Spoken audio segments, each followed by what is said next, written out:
네, 안녕하십니까. 고려대학교 DSB 연구실 석사과정 소규성입니다. 네, 오늘 소개해드릴 논문은 Taming Transformers for High Resolution Image Synthesis라는 논문이고요. 트랜스포머를 이제 제목 그대로 새로운 어떤 이미지를 합성을 할 때 있어서 고화질의 이미지 혹은 뭐 픽셀이 굉장히 많은 이미지를 생성을 할 때 트랜스포머를 활용을 하는 방안에 대해서 제안을 하는 논문입니다. 그래서 VQGAN 뭐이라고도 불리는 방법론이고요. 해당 논문에 대해서 설명드리도록 하겠습니다. 먼저 배경에 대해서 간략하게 말씀을 드리고 넘어가도록 하겠습니다. 네, 우선 트랜스포머 같은 경우는 이제 다들 아시겠지만 기존 RNN의 인코더 디코더 구조에서 RNN 모듈을 버리고 어텐션만을 이용해서 번역과 같은 과업을 수행하기 위한 모델 구조입니다. 그래서 임베딩된 인풋 시퀀스를 인코더 디코더 구조, 여기 되어 있죠. 인코더 구조와 디코더 구조에 태워서 입력을 해서 오토리그레시브하게 아웃풋을 오른쪽처럼 출력을 해서 기계 번역을 수행을 하는 과정을 나타내고 있죠. 그래서 이런 식으로 작동을 하는 모델을 제안을 한 게 트랜스포머가 되겠습니다. 네, 그 VA 같은 경우는 배경의 하나로서 이제 말씀을 드리려고 하는데 이거를 말씀드리는 이유는 뒤에 이제 VQ 겐을 말씀드리기에 앞서서 VQVA라는 것에 대해서 설명을 먼저 드려야 하게 되고요. 그것을 드릴 때를 위해서 먼저 VA라는 것에 대해서 말씀을 드리도록 하겠습니다. 그래서 베리에이션 오토인코더 같은 경우는 말 그대로 이제 오토인코더의 한 종류라고 할 수가 있겠습니다. 그래서 오토인코더 구조는 기본적으로 저희가 어떤 이미지 혹은 데이터가 있을 때 해당 데이터를 인코더를 통해서 임베딩을 만들게 되고요. 이 임베딩으로부터 디코더를 활용을 해서 새로운 뭐 똑같은 이미지를 복원을 한다든지 하는 방식으로 작동을 하는 그게 이제 저희가 흔히 아는 이제 오토인코더가 되겠습니다. 이 오토인코더 같은 경우는 생성보다는 보다 복원에 초점이 맞춰져 있다고 하면 베리에이션 오토인코더 같은 경우는 생성 모델의 한 종류라고 할 수가 있고요. 그 이유라고 말씀을 드리면 이 인코더를 통해서 임베딩을 어떤 매니폴드를 바로 구하는 게 아니고 사확률을 추정하기 위한 이제 변분 추론 혹은 베리에이션 인퍼런스를 활용을 해서 이 Q Z 기분 X를 추정을 하게 됩니다. 그러니까 먼저 저희가 이제 이 Z 기분 X라는 거를 추정을 해야 되는데 이거를 추정하는 게 사실 인트랙터블한 불가능한 어떤 분포가 되기 때문에 그거를 추정하기 위한 방법론으로서 변분 추론을 활용을 하게 되고요. PZ-X를 추정하기 위해서 QZ-X를 활용을 하게 됩니다. 그래서 이때 이들 같은 경우는 뮤와 시그마라는, 그러니까 저희가 뭐 일반적으로 이제 가우시안 분포를 활용을 하게 되는데 그 가우시안 분포의 파라미터인 뮤와 시그마를 바로 추정을 하게 됩니다. 샘플링을 하는 거죠. 그래서 그 뮤와 시그마를 갖고 있는 가우시안 분포를 이제 QZ-X로서 추정을 하게 되고요. 그렇게 해서 만들어진 분포로부터 뮤와 시그마를 샘플링을 하게 됩니다. 그렇게 해서 만들어진 결과를 디코더에 넣게 되면 저희가 어떤 아웃풋을 얻게 되는데 저희 실제 이 인풋을 그대로 복원을 하는 게 아니고 이 안에 뮤와 시그마를 바꿔감에 따라서 오른쪽과 같이 생성 모델의 결과를 출력을 하고 있음을 확인을 할 수가 있습니다. 네. 그래서 VQVA 같은 경우는 VA와는 다르게 포스테리어와 프라이어를 가우시안 분포가 아닌 카테고리컬 분포로 정의를 하게 됩니다. 일반적으로 저희가 가우시안 분포로부터 어떤 컨티뉴어스한 어떤 벡터를 추정을 한다. 컨티뉴어스한 어떤 값을 추정을 한다라고 하면 VQVA는 그렇게 하는 게 아니고 카테고리컬 분포로 추정을 하게 됩니다. 그 말인즉슨 여기 보이는 어떤 북이 있죠. 코드북이라는 것으로부터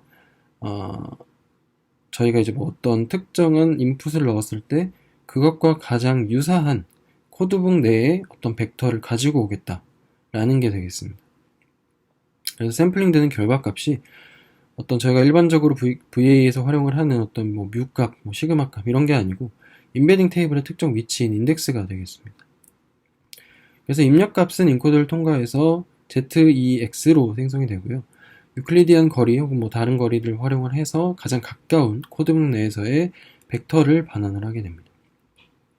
그렇게 되면은 여기 보이시는 것처럼 Z가 이런 식으로 이제 인덱스로 출력이 된다고 했을 때 이 인덱스에 해당하는 코드북의 특정 벡터를 가지고 채운다 라고 이해를 하시면 되고, 이거는 NLP에서 저희가 룩업 테이블을 활용을 하죠.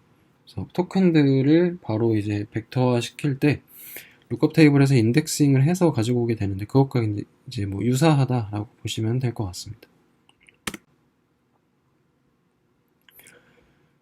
코드로 말씀을 드리면 여기 이 코드는 요 아래 소스로부터 가지고 온 코드이고요. 그래서 이제 nn.embedding이라는 부분을 통해서 코드북을 정의를 하게 되고요. 코드 검색하는 부분은 앞서 말씀드린 대로 유사도를 기반으로 계산을 하게 됩니다.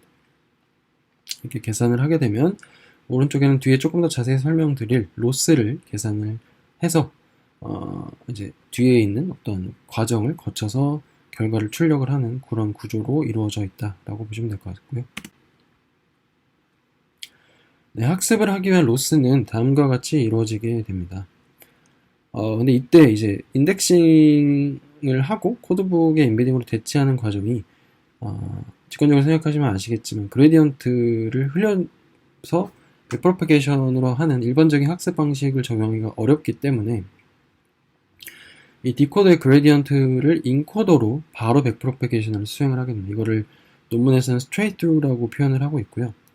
이것이 가능한 이유는 인코더의 아웃풋과 코드의 인베딩이 동일한 차원에 존재하도록 학습을 하기 때문입니다. 그래서 여기 식에서 SG 같은 경우는 스탑 그레디언트라고 해서 말 그대로 이제 그레디언트를 이 항에 대해서는 이 텀에 대해서는 역전파하지 않겠다라는 의미가 되고요. 가장 첫 번째 리컨스트럭션 로스는 복원된 결과물과 입력값을 비교하는 일반적인 오토링코더의 로스를 활용을 하게 됩니다. 인베딩 로스 같은 경우는 코드북의 인베딩을 인코더의 결과물과 유사하게 만들어 줌으로써 코드북의 인베딩을 학습시킨다 라고 보시면 되고요. 커미트먼트 로스는 인코더의 출력값에 대해서 제약을 걸어주는 텀이 되겠습니다. 그래서 아무 값이나 이제 내뱉는 게 아니고 코드북의 벡터와 가까운 값을 출력하도록 하는 어떤 학습을 더욱더 컨버전스도 빠르게 하고 또 효과적으로 할 수 있도록 만들어주는 어떤 regularization 텀이라고 이해를 하시면 될 것 같고요. 네, 코드로 설명을 드리면 다음과 같이 나타나게 됩니다. 그래서 여기 셀프 벡터점 퀀타이제이션 부분을 보면 다음과 같이 이루어지게 되고요. 이때 이제 토치로는 파이토치 프레임워크로는 간단하게 이제 디태치를 통해서 해당 부분에 대해서는 역전파를 하지 않겠다라는 게 되겠고요. 이때 이제 이 값 자체는 똑같지만 디태치를 이 부분에만 함으로써 앞서 말씀드린 스탁 그레디언트를 수행을 할 수가 있게 됩니다. 네, 그리고 두 번째로는 로스를 정의를 해주게 되고요. 이거는 이 위에 설명되어 있는 이 로스를 하나로 정의를 해주는 부분이라고 보시면 될 것 같습니다. 네, 다음은 VQGAN, 본 논문에서 제안을 하고 있는 VQGAN에 대한 설명을 드리도록 하겠습니다. VQGAN을 이제 이 논문에서 제안을 하게 된 가장 기본적인 아이디어, 그리고 배경에 대해서 먼저 말씀을 드려보면, 사실 이미지 부분에서 저희가 가장 많이 활용을 하고 가장 오래된 어떤 딥러닝 기반 반복론이 CNN, 혹은 뭐 컨볼루셔널 뉴럴 네트워크라고 할 수가 있겠고, 최근에 이제 굉장히 많이 연구가 되고 있는 VIT의 기반을 이루고 있는 트랜스포머가 존재하게 됩니다. 이 둘의 이제 특성 간의 어떤 차이가 존재하게 되는데, 뭐 인덕티브 바이어스 관점에서의 차이도 존재하게 되지만, 보다 이제 해당 모델들이 작동하는 방식을 살펴보면 CNN 같은 경우는 커널 베이스드로 이제 연산을 수행을 하게 되죠. 컨볼루션 연산을 수행을 하게 되는 거고, 트랜스포머 같은 경우는 이 패치 단위로 잘게 쪼갠 다음에 이 패치 간의 글로벌한 어텐션을 계산을 하게 됩니다.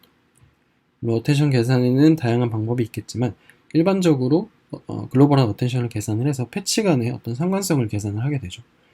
네, 그렇게 하게 되면 CNN 같은 경우는 로컬리티 특성을 잘 추출을 해내게 되고, 로컬리티한 부분의 특성을 잘 파악하는 어떤 강점이 있는 반면에 트랜스포머 같은 경우는 그런 특성보다는 조금 더 글로벌한 릴레이션을 잘 모델링하는 특성이 존재한다라고 보시면 될 것 같습니다. 실제로 이제 DETR 같은 오브젝트 디텍션 구조를 보면 해당 이제 DETR에서 트랜스포머를 그대로 활용을 하게 되는데, 해당 논문에서 큰 물체는 CNN 기반의 모델들에 비해서 잘 탐지를 하게 됩니다. 반면에 이제 작은 물체들은 탐지 성능이 이제 떨어지게 되는데, 그러한 것도 방금 설명드린 내용에 의한 어떤 특성에 의한 결과라고 보시면 될 것 같고요. 그래서 본 논문에서 활용을 하는 이제 어떤 아이디어 자체는 이 두 개를 같이 한번 활용을 해보자라는 게 되겠습니다. 그래서 이 방법을 이제 활용을 같이 하겠지만 하되 어드버서리얼 학습 방법론을 활용을 해서 코드북이 중요한 로컬 스트럭처를 충분히 잡아내도록, CNN 기반이죠. 그래서 잡아내도록 한 후에 트랜스포머가 가장 잘하는 강점이 있는 어떤 글로벌한 릴레이션십 모델링에 집중하도록 하자. 그래서 하이 레졸루션 이미지를 생성을 하도록 하자라는 게 기본적인 아이디어가 되겠습니다. 그래서 앞서 말씀드린 대로 CNN을 통해서는 컨텍스트 리치 비주얼 파트에 관한 코드북을 위와 같이 구축을 하게 되고요. 오른쪽과 같은 경우는 이렇게 구축된 코드북들로 이제 대치를 한 후에 그들 간의 관계를 잘 학습을 해보자 라는 게 되겠습니다. 네, 아키텍처는 사실 앞서 말씀드린 VQVA와 거의 동일합니다. 몇 개만 다르게 되는데요. 사실 보시면 코드북을 추출을 해내게 되고 이거를 거리 기반으로 대치한 후에 퀀타이제이션을 한 후에 대치된 벡터들을 디코더에 넣어서 이미지를 생성을 하는 거는 똑같습니다. 근데 차이라고 하면 여기 이제 디스크리미네이터를 추가로 부여를 해서 구축을 해서 보다 이제 현실적인 이미지를 잘 생성을 하도록 하는 그런 과정이 추가가 되고요. 트랜스포머 같은 경우는 앞서 이제 기계 번역 태스크와 마찬가지로 오토 리그레시브하게 코드북의 인덱스를 예측을 하도록 해서 이미지 합성을 수행을 하게 됩니다.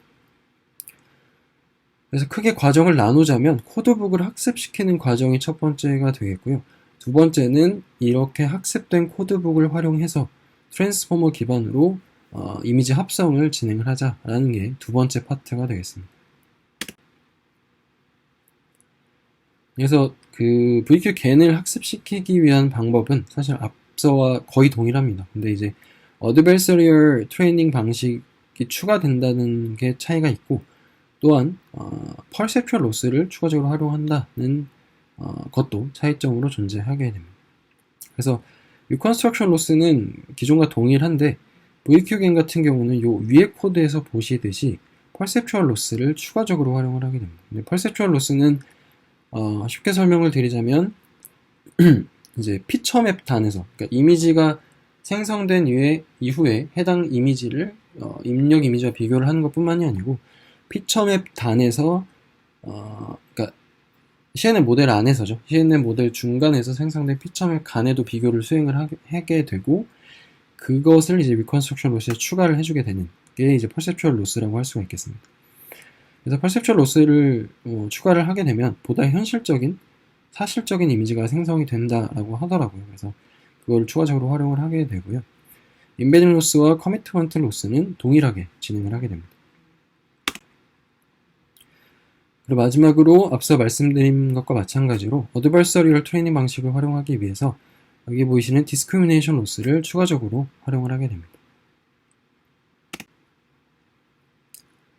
네, 그래서 결과적으로는 이런 식으로 로스를 다 합해서 이제 최종적인 학습을 위한 로스로 활용을 하게 되고요. 이때 이 람다가 조금 특이할 수가 있는데 람다를 이렇게 논문에선 정의를 하고 있습니다. 근데 보시면은 그 미분이죠. 미분을 이제 구하게 되는데 로스에 대해서 특정 레이어, 이게 이제 제가 기억으로는 이제 마지막 레이어였던 것 같은데 그 값으로 이제 미분을 했을 때 값을 이제 람다를 계산하기 위해서 산출하기 위해서 활용을 하게 되는데, 쉽게 말하면 이 둘 간의 어떤 밸런스를 조절하기 위한 텀이라고 보시면 될 것 같습니다. 그래서 리컨스트럭션 로스에 대한 로스가 지나치게 영향력이, 학습에 대해서 영향력이 굉장히 커지게 된다고 하면 그것을 이제 줄여주게 되는 거죠. 이 겐 부분을 더 키워주게 되는 거고, 반대로 겐 부분의 영향력이 더 크다고 하면 반대로 이제 분모에 들어가 있기 때문에 이 겐 부분의 어떤 가중치를 줄여주는 그런 식으로 학습을 진행을 하게 됩니다. 네, 이렇게 코드북을 학습을 하게 되면 다음으로는 이제 트랜스포머를 활용을 해서 이미지 합성을 학습을 하게 됩니다. 그래서 학습된 코드북에 의해서 인덱스 집합이 산출이 되겠죠. 이런 식으로 산출이 되면 앞에 인덱스를 바라보면서 뒤에 인덱스를 오토 리그레시브하게 예측을 하는 과정을 수행을 하게 됩니다. 마치 이제 기계 번역에서 다음 토큰을 예측하는 것과 마찬가지의 방식을 수행을 하게 되고요. 이때 인덱스를 예측을 하는 학습을 할 때 그라운드 트루스는 미리 구한 코드북의 인덱스가 되겠습니다. 그리고 트랜스포머 기반 모델의 뭐 고질적인 특성이라고 하면은 이제 쿼드라틱한 연산 증가가 있을 수가 있는데요. 이것도 이제 앞서 너무 많은 코드북 인덱스를 두고 이 뒤에 걸 예측을 하게 되면 그만큼 연산량이 많아지고 하이 레졸루션 이미지 생성에는 어떤 장애물이 될 수가 있기 때문에 전체를 다 보는 게 아니고 아래처럼 특정 크기의 윈도우를 슬라이딩 하면서 윈도우 내에서 앞에 위치한 인덱스만을 바라보게 하는 그런 방식으로 합성을 진행을 했다고 합니다. 추가적으로 앞에서 보여드린 거는 어떤 특정 조건을 달지 않은 상태의 이미지 신테시스가 되겠는데요. 컨디셔널한, 즉 조건을 추가해서 합성을 하는 방식은 다음과 같이 진행을 하게 됩니다. 근데 사실 어렵지는 않게 제가 보통 이제 일반적으로 이미지에 대해서 코드북을 학습을 했다고 하면 이 이미지에 대한 어떤 레이블이겠죠. 세그멘테이션 맵 레이블이 있다고 하면 해당 맵에 대한 이미지를 통해서도 코드북을 따로 학습을 하게 됩니다. 그렇게 되면 특정 컨디션을 이 밑에 코드북으로부터 넣었다고 했을 때 그 오른쪽으로 트랜스포머를 이런 식으로 추가적으로 조건을 달아서 합성을 해주는 그러한 과정을 수행을 할 수 있다라고 얘기를 하고 있습니다. 그래서 오른쪽 예시를 보시면 이런 식으로 어떤 일반적인 그림이 아니고 특정 컨디션을 주었을 때 오른쪽처럼 컨디션에 대한 컨디션을 기반으로 한 이미지를 합성을 하고 있는 걸 확인할 수가 있겠습니다. 네, 다음은 결과 부분입니다. 네, 트랜스포머와 CNN을 비교를 했을 때 동일한 리프레젠테이션에 대해서 CNN 기반의 합성 모델인 픽셀 스네일과 트랜스포머를 활용했을 때 결과를 비교를 한 장표입니다. 그래서 논문의 주장으로는 동일한 스텝 혹은 동일한 타임으로 각각 학습을 했을 때 트랜스포머가 더 픽셀 스네일에 비해서 나은 성능을 보이고 있다라고 얘기를 하고 있고요. 네, Unified Model for Image Synthesis Task는 이런 식으로 되어 있습니다. 그래서 컨디션 정보를 제공하는 방식, 앞서 보여드린 대로 벡터 혹은 새로운 코드북 정보를 통해서 시메트릭 맵으로부터 이미지를 생성하거나 흐린 이미지로부터 선명한 이미지를 생성하는 방식도 가능하다라고 얘기를 하고 있습니다. 그리고 앞서 말씀드린 슬라이딩 윈도우 기반의 방식을 활용을 하기 때문에 컨디션 신테시스를 보다 고화질, 하이 레졸루션 이미지 합성에도 이용을 할 수 있다. 오른쪽처럼 이용을 할 수 있다라고 얘기를 하고 있고요.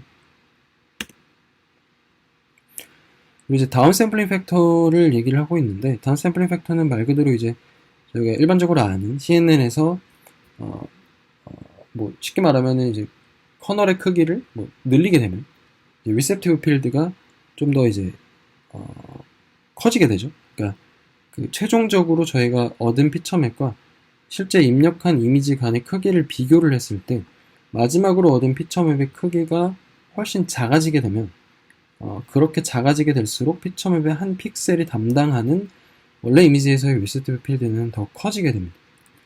그렇기 때문에 이 다운 샘플링 팩터가 크다는 것은 피처맵이 작아진다는 뜻이 되고, 그렇게 되면 더욱 넓은 범위의 컨텍스추얼 인포메이션을 반영한 표상을 생성을 할 수가 있게 되는 게 CNN의 특성이라고 할 수가 있겠죠. 근데 그렇게 했을 때 이 다운 샘플링 팩터를 변화를 시켜가면서 결과를 비교한 실험 장표이고요. 너무 작은 팩터를 생성을 하게 되면 말 그대로 이제 뭐 극단적으로 보면은 피처맵의 픽셀 하나가 인풋 이미지의 픽셀 하나랑 동일하게 되는, 뭐 원바이원 컨볼루션만 활용을 하게 되면 뭐 그런 식으로 크기가 나타나게 되겠죠. 그래서 그렇게 되면은 이제 컨시스턴트한, 그러니까 보다 이제 컨텍스처럴한 어떤 정보를 반영하기가 어렵기 때문에 다음과 같이 좀 이상하게 나타나는 걸 확인할 수가 있습니다. 그래서 논문에서는 F16을 적절한 팩터로 제한을 하고 있고요. 아래도 마찬가지로 크기가 이제 어느 정도 다운샘플링 팩터가 커질 때 보다 더 사실적인 어떤 도메인에 적합한 이미지를 생성을 하는 것을 확인을 할 수가 있습니다. 네, 이상으로 VQGAN이라는 방법론에 대해서 설명을 마치도록 하겠습니다. 네, 긴 발표 들어주셔서 감사합니다.